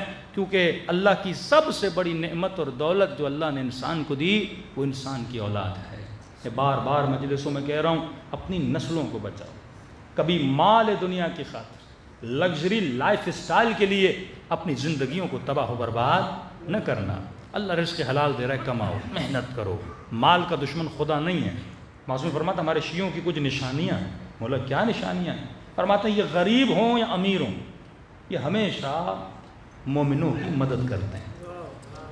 یہ نہیں کہ امیر ہوں تو کریں گے، کہ غریب ہوں یا امیر ہوں. اور ہر بندہ یہ دعا کرتا ہے نا کہ خدا وہ دن میری زندگی میں لائے کہ میں امام زمانہ کو دیکھوں. کئی مومنین عمل انجام دیتے ہیں کہ ایک جھلک امام کی مل جائے. جب میں نے چھٹے امام کی حدیث پڑھی نا، امام فرماتے ہیں ہمارے کچھ شیعہ ایسے ہیں جن کو دیکھنے کے لیے ہم مشتاق ہیں. یعنی جو اشتیاق تیرے دل میں امام زمانہ کے لیے نا، جن کو دیکھنے کے لیے میں جعفر صادق مشتاق ہوں. پھر مولا قسم کھاتے ہیں, مجھے قسم ہے اس خدا کی جس کی قبضہ قدرت میں جعفر صادق کی جان ہے. امام جب قسم کھائے نا تو سمجھو قسم کی ویلیو کھانے کے لیے, موضوع کو اہمیت دینے کے لیے مولا یہ نہیں کہ ہمیں شک ہے امام کی بات پہ, اہمیت دینا چاہتے ایک موضوع پر کہ مجھے قسم ہے اس خدا کی جس کی قبضہ قدرت میں جعفر صادق کی جان ہے. کچھ ایسے شیعہ ہیں جن کے ساتھ بیٹھنے کے لیے میں جعفر صادق مشتاق ہوں کہ مولا وہ کون سے شیعہ ہیں, کہ وہ شیعہ ہیں کہ کائنات کی دولتیں ان کے سامنے رکھی جائیں لیکن مچھر کے پر کے برابر بھی ویلیو نہیں رکھتا. مال دیا جائے, دولت دی جائے, کہ دنیا کی قیمت و ارزش ان کے سامنے مچھر کے پر کے برابر بھی نہیں ہے. اب تو یہ سوچ, تو ایمان کا سودا کس کے لیے کر رہا ہے؟ دولت کے لیے. ہاں دولت کماؤ لیکن دین پہ کمپرومائز نہ کرو. آج کمپرومائز ہو رہا ہے. آج مال, امام زمانہ نے 2 وصیتیں کی تھی, کہ ایک تقوی الہی, خوف خدا تھامے رکھنا, دوسرا دنیا کی محبت میں اتنا آگے نہ بڑھنا کہ شریعت خدا کو پامال کر دو. اہل بیت کل بھی میں نے کہا غیور ہیں. آج ایک مولوی کی ویلیو کیا ہے عوام میں؟ مختصر وقت ہے 2 جملے. ایک عالم کی ویلیو کیا ہے عوام میں؟ آج ایک عالم کی یہ ویلیو ہے کہ اسے اپنی شادی میں بلا کے صرف نکاح پڑھایا جائے بس. ہمارے کراچی میں ایک مولانا تھے, ایک شادی میں گئے, کہ مولانا وہ ہنگامہ بدتمیزی تھا, شریعت خدا پامال. یہ جب ہم پامال کرتے ہیں نا ہمیں پتہ نہیں ہوتا ہم کس سے جنگ کر رہے ہیں. مطلب خدا نے ایک حکم دیا, میں کہتا ہوں اللہ نہیں کرتا, تجھے جو کرنا ہے تو کر. تو نے بولا نا یہ واجب ہے, میں نہیں بولتا. اور دوسری دشمنی کرتے ہیں مولانا صاحب سے. مولانا کیوں ہمیں بول رہے ہیں؟ یہ بھی فطرت انسان ہے. جب آپ میں عیب ہوتا ہے نا, موضوع فرماتے ہیں تجھے شکریہ کرنا چاہیے جو تجھے تیرا عیب بتائے. گھر میں آئینہ ہے کہ نہیں ہے؟ نہیں آپ کے گھروں میں آئینہ ہے نا, تو سر تو ہلائیے, پتا تو چلے آئینہ ہے. آج تک ہوا کہ آئینے کے سامنے جاؤ اور آئینہ دکھائے کہ یہاں کالک ہے, اور جوتا اٹھا کے آئینے کو مارنا شروع کر دو کہ تم مجھے کیوں بتا رہے ہو؟ نہیں, وہاں کپڑا لے کے اور صاف کرتا ہے, اور بتا. کیونکہ جسم کی ویلیو ہے نا. لوگوں کے سامنے جاؤں گا تو لوگ کالک کو نہ دیکھیں. فرماتے ہیں المؤمن مرآۃ المؤمن, مومن کا آئینہ ہے.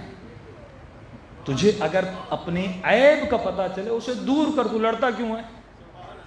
کوئی بولے کہ آپ غصہ بہت کرتے ہو تم اس پہ لڑو گے, کوئی بولے آپ چوری کرتے ہو بری بات ہے آپ لڑو, ہم لڑتے ہیں. یہ ہماری صفت, یہ صفت شیطانی ہے کہ شیطان اس کے بجائے کہ خدا کو بولے کہ خدایا میں نے غلطی کی, تو کہنے لگا اے خدا تو نے مجھے گمراہ کیا ہے, تیری غلطی ہے, تو آدم کو نہ بناتا, میں تیرے مقابلے میں تھوڑی کھڑا ہوتا. جو اپنی غلطی نہ مانے وہ شیطان ہے, جو اپنے عیب کو دور نہ کرے وہ شیطان ہے. ہمارے استاد تھے ایران میں.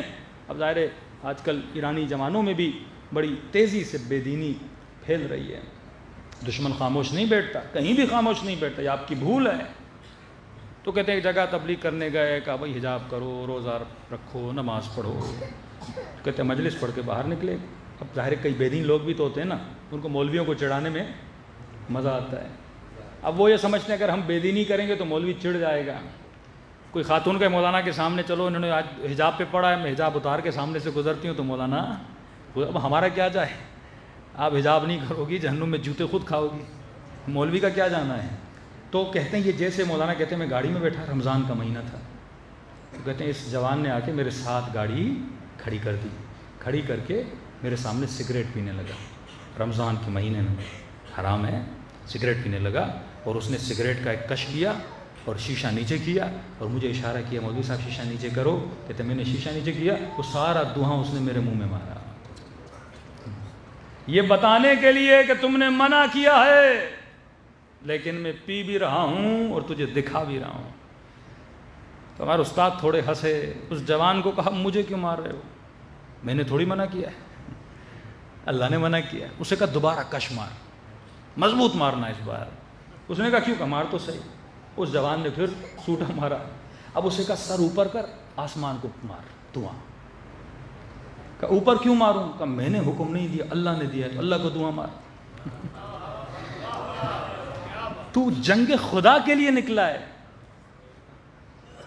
اگر شریعت کی پامالی جنگ خدا ہے، مطلب کہتا ہے خدا تو نے منع کیا، میں کر کے دکھا رہا ہوں، میں تیری نافرمانی کر رہا ہوں، اب تجھے جو کرنا ہے کر.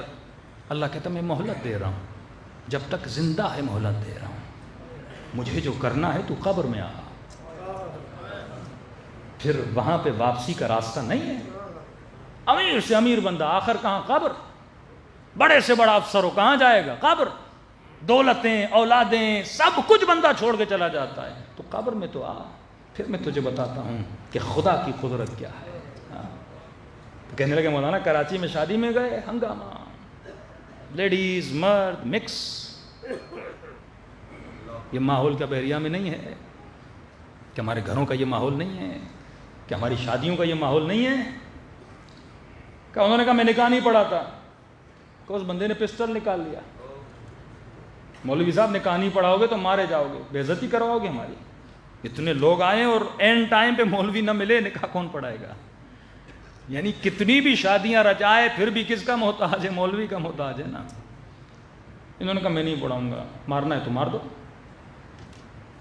تو کہا کب پڑھائیں گے؟ کہا تھوڑا بے حیائی ختم کرو، ایک کمرے میں لے جاؤ دولہے کو، میں ان لوگوں کے بیچ میں آ کے نکاح نہیں پڑھاؤں گا.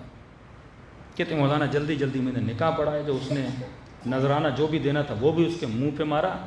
میں نے کہا آج تمہاری شادی میں آیا ہوں، جس شادی میں مجھ جیسا مولوی نہیں آ سکتا تو تیری شادی میں امام زمانہ کیسے آئے گا؟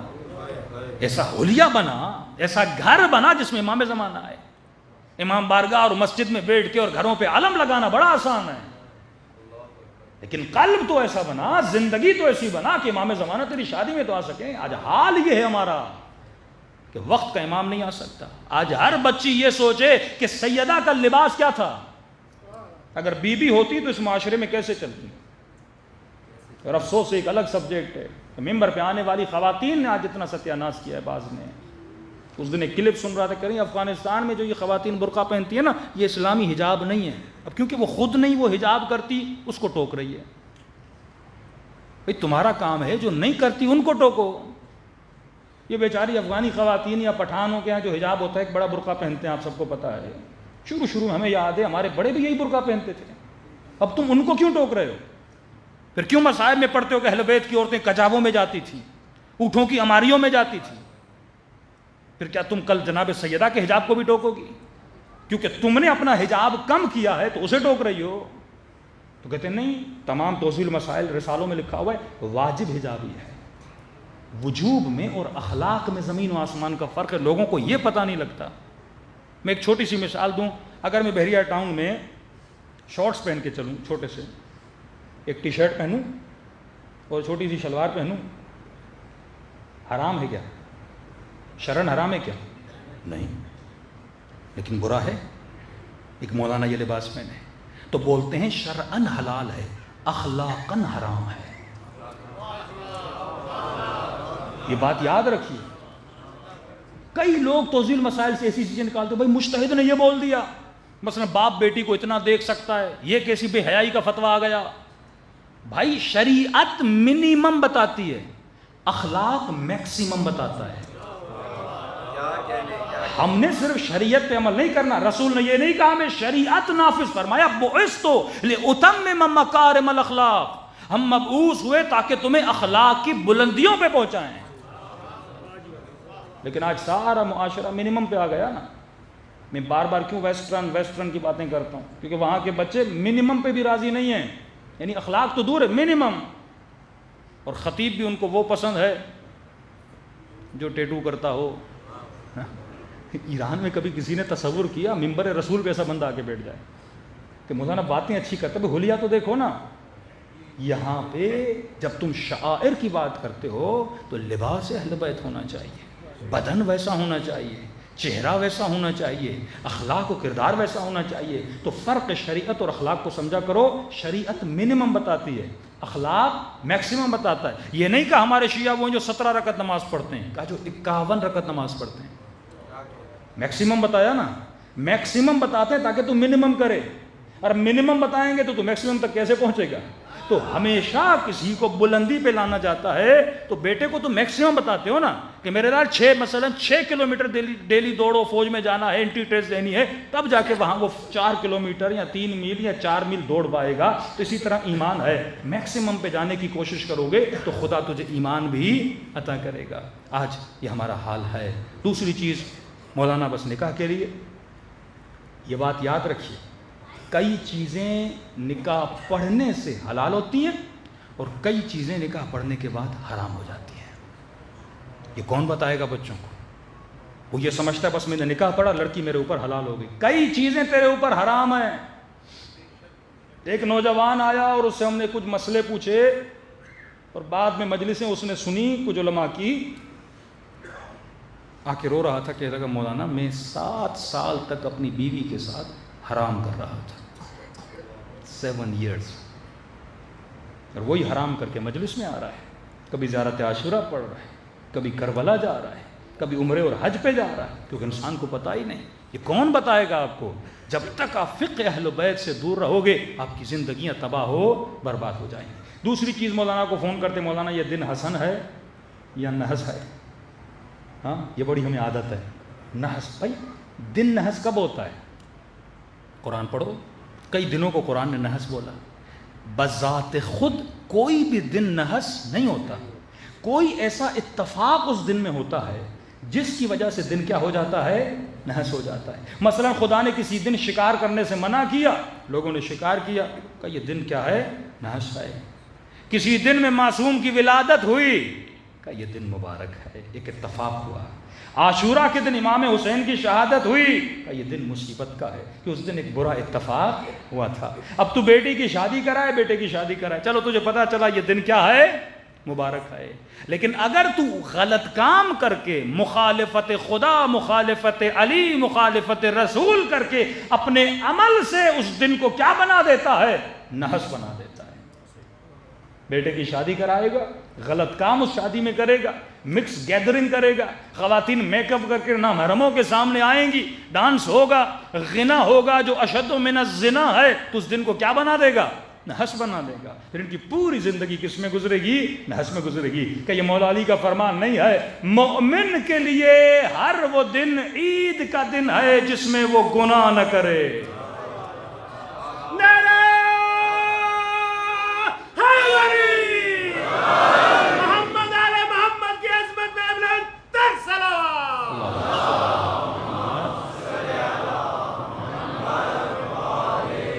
ہر وہ دن مومن کے لیے عید کا دن ہے جس میں وہ گناہ نہ کرے۔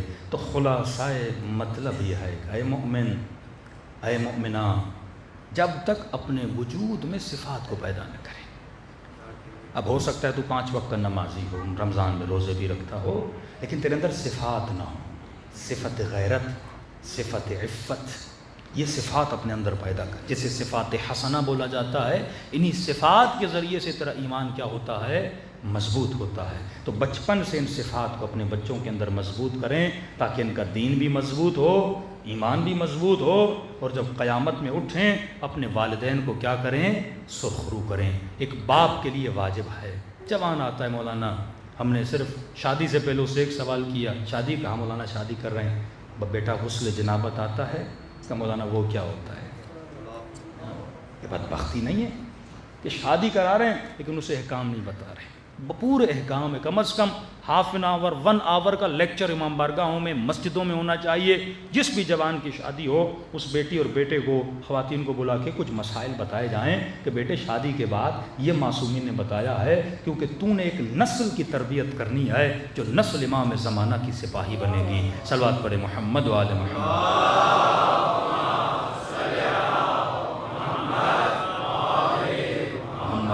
اجل فرجہم۔ تو جب تک فکر اہل بیت ہمارے گھروں میں نافذ نہیں ہوتی، ہمارے ڈیسیجن فکر اہل بیت کے مطابق ہونے چاہیے، ہمارے اعمال، پھر دیکھیے رزق اور برکت آپ کے گھروں میں کیسے آتی ہے۔ ہم جس پیٹرن پہ چلتے ہیں وہ اگینسٹ آف اہل بیت ہوتا ہے، پھر رزلٹ نہیں نکلتا، پھر ہم کہتے ہیں مولانا کوئی دعا، کوئی ورد بتائیے۔ دعاؤں وردوں سے کام نہیں ہوتا جب تک عملی طور پہ اہل بیت کی زندگی کو فالو نہ کیا جائے۔ صلوات پڑھے محمد و آل محمد۔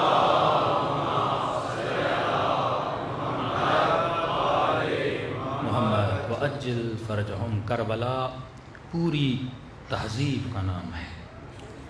کربلا ایک پوری لائف اسٹائل گزارنے کے طریقے کا نام ہے۔ کربلا صرف واقعہ نہیں ہے، کربلا ایک آئیڈیالوجی ہے۔ کربلا ایک پوری سوچ اور فکر ہے جو انسان کو مختلف جذبے دیتی ہے۔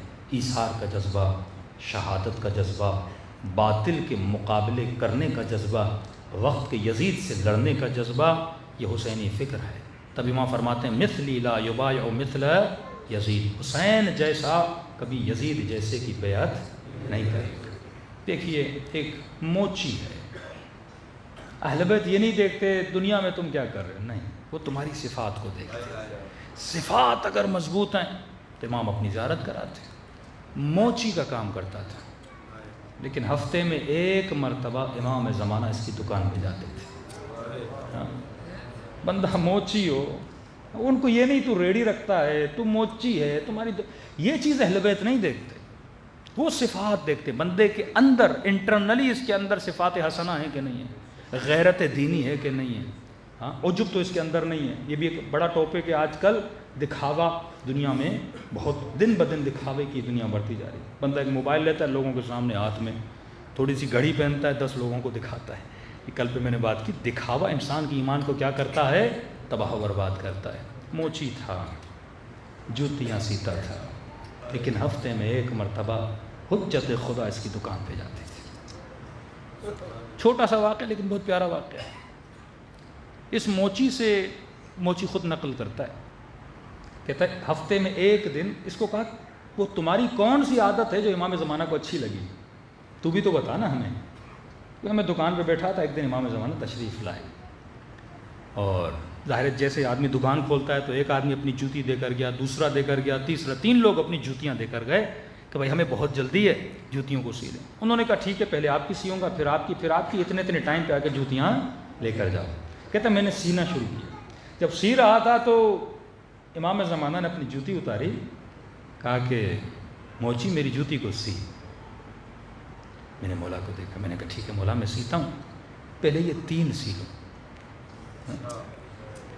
پہلے یہ 3 سی لو۔ امام نے پھر کہا میری جوتی سی لے۔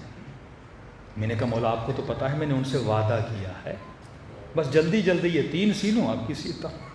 کہتا امام نے پھر بولا میری جوتی سی۔ کہتا میں کھڑا ہوا، آگے بڑھا، مولا کے سینے سے لگا۔ میں نے کہا حجت خدا مجھے آزما رہے ہیں، میں نے ان سے وعدہ کیا ہے پہلے ان کی سیوں گا پھر آپ کی سیوں گا، اب اگر مجھے بولا تو پوری بازار کو بتا دوں گا میری دکان پہ زہرا کا لال بیٹھا ہوا ہے۔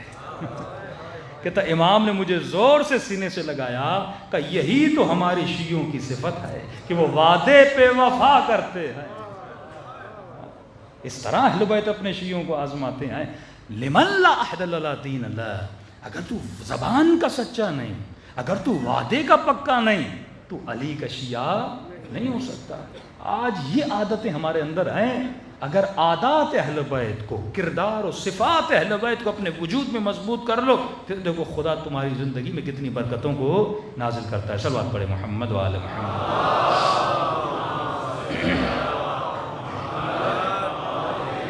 محمد وعجل فرجہم۔ عادتیں اتنی جلدی بلڈ نہیں ہوتی، آہستہ آہستہ صفات حسنہ، خود کو علوم اہل بیت، ایک کتاب اٹھا لے زندگی میں، ایک کتاب، اس کتاب کو ڈیلی تھوڑا تھوڑا کر کے پڑھیں، کوئی اخلاقی کتاب ہو جس سے آپ کی بری عادتیں دور ہوں، اس طرح اپنی وجود کو ڈیولپ کرتے رہیں، اہل بیت کے قریب ہو جائیں گے۔ آئیے دلوں کو کربلا لے کر چلیں، سلام کریں ان ہستیوں پہ جنہوں نے اپنا سب کچھ رسول پہ قربان کیا، دین خدا پہ قربان کیا۔ پوری تاریخ اسلام میں اہل بیت کے علاوہ کوئی نہیں ملتا۔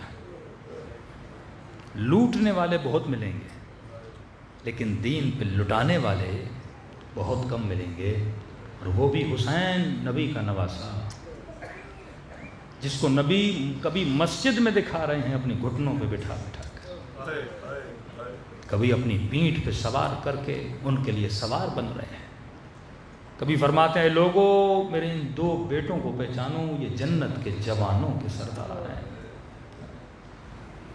کیا عالم آیا رسول کے ان بچوں پر کہ ان کے بدن پہ گھوڑے دوڑائے گئے، 4 سال کی بچی کو تماچے مارے گئے۔ کئی اوقات مصائب کو محسوس کرنا پڑتا ہے۔ میں نے کئی بار علماء سے پوچھا، میں نے کہا کہ یہ محرم میں اہل بیت کے چاہنے والوں کو کیا ہوتا ہے؟ پورا سال ہمارے دل اتنے نرم نہیں ہوتے جتنے محرم کے دنوں میں ہو جاتے ہیں۔ گویا دل منقلب ہو جاتا ہے، عجیب اضطراب انسان کے دل میں محرم کے دنوں میں پیدا ہوتا ہے۔ تو فرماتے ہیں کیونکہ ہم سب نے امام زمانہ سے بیعت کیے، کیونکہ ہمارا وجود متصل ہے امام زمانہ سے، کہ جیسے محرم کا چاند نظر آتا ہے غم کے پہاڑ امام کے دل پہ ٹوٹتے ہیں، اور اس کا اثر کس پہ ہوتا ہے؟ تمام شیعیان امام کے دلوں پہ امام کے غم کا اثر ہوتا ہے۔ اور اگر سارا غم مومن کے دل پہ آ جائے نا، اس کا دل پھٹ جائے۔ میرے چھٹے امام فرماتے ہیں ہم نے 40 پردے اپنے شیعوں کے دلوں پہ چڑھائے ہیں۔ اگر یہ حقیقت مصیبت حسین کو دیکھ لیں، کوئی بھی بندہ زندہ نہ رہ پائے۔ پر میں ابھی تو رویا نہیں، تو رونا چاہتا ہے۔ تم سب کے سروں کے پیچھے میری دادی زہرا کھڑی ہو جاتی ہے، دعا کے لیے ہاتھوں کو بلند کرتی ہیں، اے خدا یہ میرے حسین کا عزادار ہے۔ کتنے خوش نصیب ہو سیدہ کی زباں پہ آج تیرا نام ہے۔ اگر وہ بی بی ہمارے حق میں دعا کریں تو یقیناً آخرت آباد ہو جائے گی۔ قلوب کو کربلا لے جائیں اور ثواب زیارت حسین سلام حسین سے حاصل کریں۔ السلام علی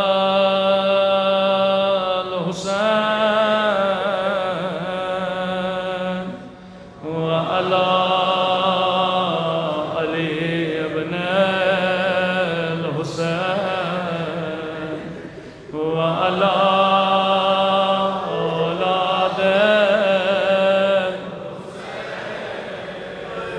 وعلی اصحاب، سب مل کے السلام علی وعلی علی ابن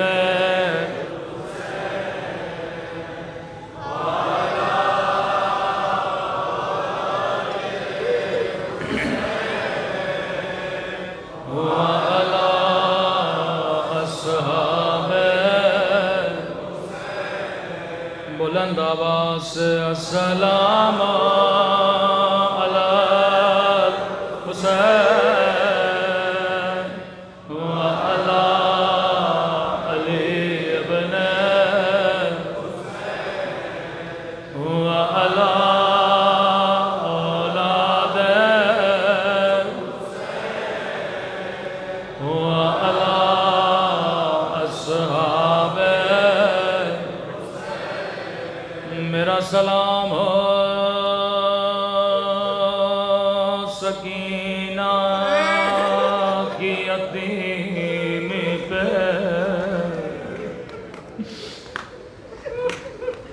میرا سلام ہو ننھی سی بچی کے ننھے سے زخمی کانوں پہ،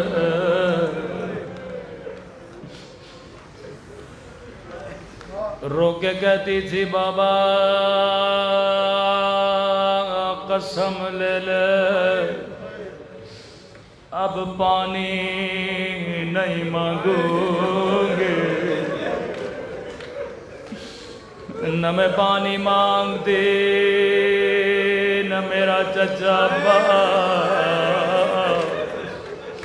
نہر فرات کی طرف جاتا، رو کے کہنے لگی بابا میرے رخسار چھوٹے تھے لیکن شمر کا ہاتھ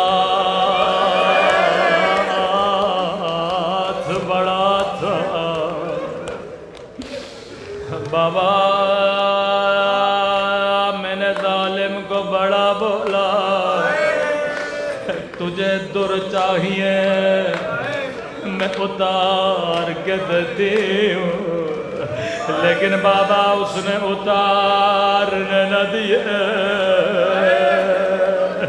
میرے کانوں سے خون جاری ہے۔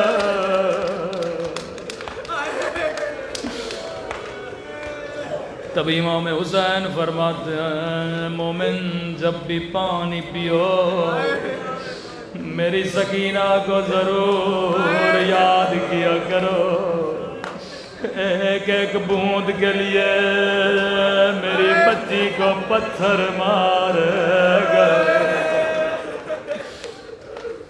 روایت کے جملے ہیں بی بی زینب کی گود میں ننھی سی سکینہ آہستہ سے کہا پھپھی اماں مجھے پیاس لگی ہے۔ بی بی زینب نے کہا سکینہ چپ ہو جا، یہاں پانی دینے والا کوئی نہیں، پتھر مارنے والے بہت۔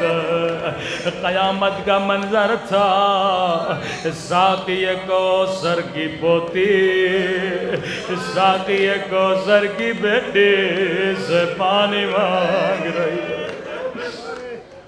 چھت پہ ایک مومنہ بیٹھی تھی، وہ یہ سارا منظر دیکھ رہی تھی، دوڑی دوڑی گئی گلاس میں پانی بھرا، آ کر بی بی زینب کو دیا، کہتی ہے قیدی بی بی میرے مولا فرمایا کرتے تھے اللہ قیدیوں کی دعا کبھی رد نہیں کرتا، جب تیری بچی پانی پی لے میرے لیے کچھ دعائیں کر لینا۔ بی بی زینب نے کہا سکینہ ہم سید کسی کا احسان نہیں اٹھاتے، پہلے اس کے لیے دعا کرو بعد میں پانی پینا۔ راوی کہتا ابھی تک بچی کا چہرہ نیچے تھا، بچی نے دعا کے لیے چہرہ بلند کیا، ننھے سے ہاتھوں کو اٹھایا، بتا تیرے لیے کون سی دعا کروں؟ کہ جیسے مومنہ کی نگاہ زخمی کانوں پہ پڑ گئے، زخمی رخساروں پہ پڑ گئے، یہ اپنی ساری دعائیں بھول گئے۔ کہتی ہے قیدی بی بی دعا کرو اللہ میری بچی کو تیری طرح یتیم نہ بنائے، اللہ میری بچی کو تیری طرح قید نہ بنائے۔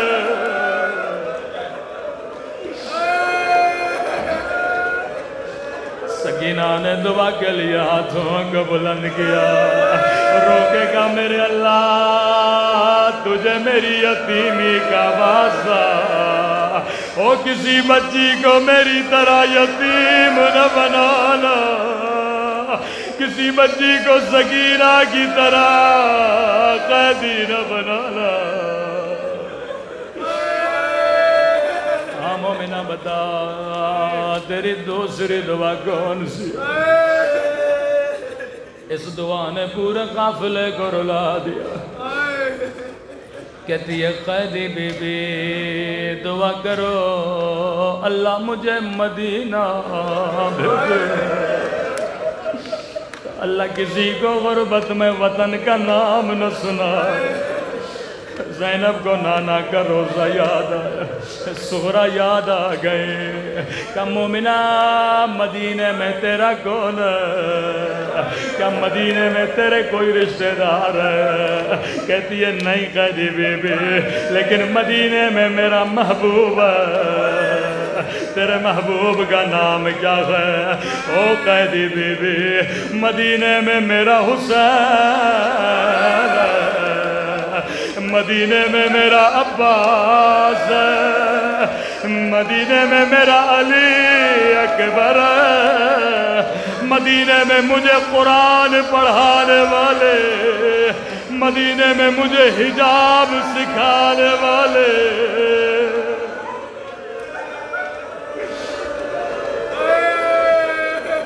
اللہ جانے بی بی زینب پہ کیا گزری ہوگی، بی بی کو بڑا پیار آیا، ایک سوال کیا، مومنہ تو نے حسین کا نام لیا، تو نے عباس کا نام لیا، تو نے علی اکبر کا نام لیا، لیکن مومنہ کیا مدینے والی بی بی سے ناراض ہو؟ اس کا نام تو نے نہیں لیا۔ کہتی ہے قیدی بی بی میری مجال، میں اپنی بی بی سے ناراض ہو جاؤں، لیکن قیدی بی بی میری مجبوری سمجھو، میں یہاں اپنی بی بی کا نام نہیں لے سکتی۔ کیوں نہیں لے سکتی؟ او قیدی بی بی، یہ بازار کا ماحول ہے، نامحرموں کا مجمع ہے، میں اپنی بی بی کا نام نہیں لے سکتے۔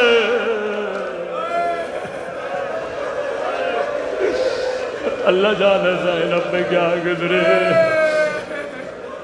بی بی زینب نے کہا مومنہ اگر میں دعا کروں تیری دعا یہیں قبول ہو تو کیا کہو گی؟ کہتی ہے قیدی بی بی کیا کہنا چاہتی ہو؟ کہ اگر مدینے والی تجھے بازار میں نظر آ جائے تو کیا کہو گی؟ ایک مرتبہ مومنہ جلال میں آتی ہے، او قیدی بی بی زبان سنبھال کے بات کرو، میری بی بی تجھ جیسی قیدن لے کہ بازاروں میں آئے، میری بی بی نام ہے علی کی بیٹی کا۔ اتنا کہنا تھا زینب کو جلال اپنا چہرہ اٹھایا، کہا ام حبیبہ نہیں پہچانا، انا زینب بنت علی۔ ارے وہ دن گزر گئے، میرا عباس مارا گیا، میرا حسین مارا گیا۔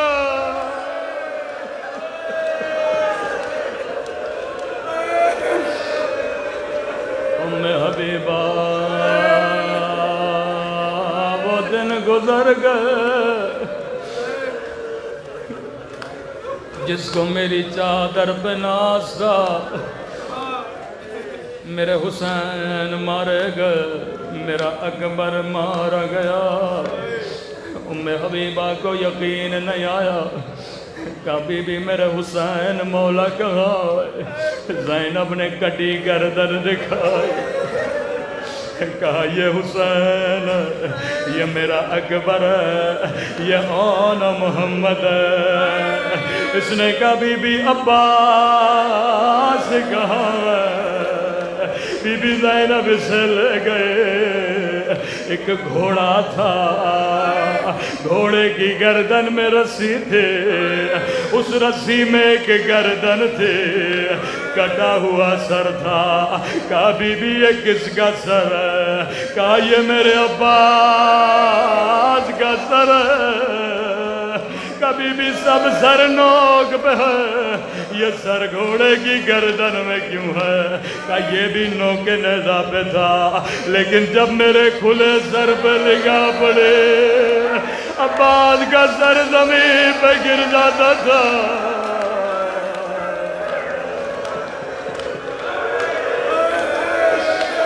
آئے میں قربان غازی عباس تیری غیرت پہ، اے خدا تجھے عباس کی غیرت کا واسطہ، ہمارے جوانوں کی غیرت کی حفاظت فرما، تجھے زینب کے حیا کا واسطہ، ہماری ماں بہنوں کے پردوں کی حفاظت فرما، آج کے رونے کا واسطہ ہمیں قبر کے رونے سے محفوظ فرما، قیامت کے رونے سے محفوظ فرما، قبر و قیامت میں شفاعت امام حسین نصیب فرما۔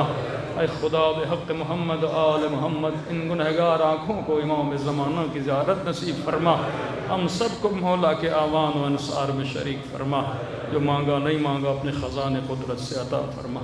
ربنا تقبل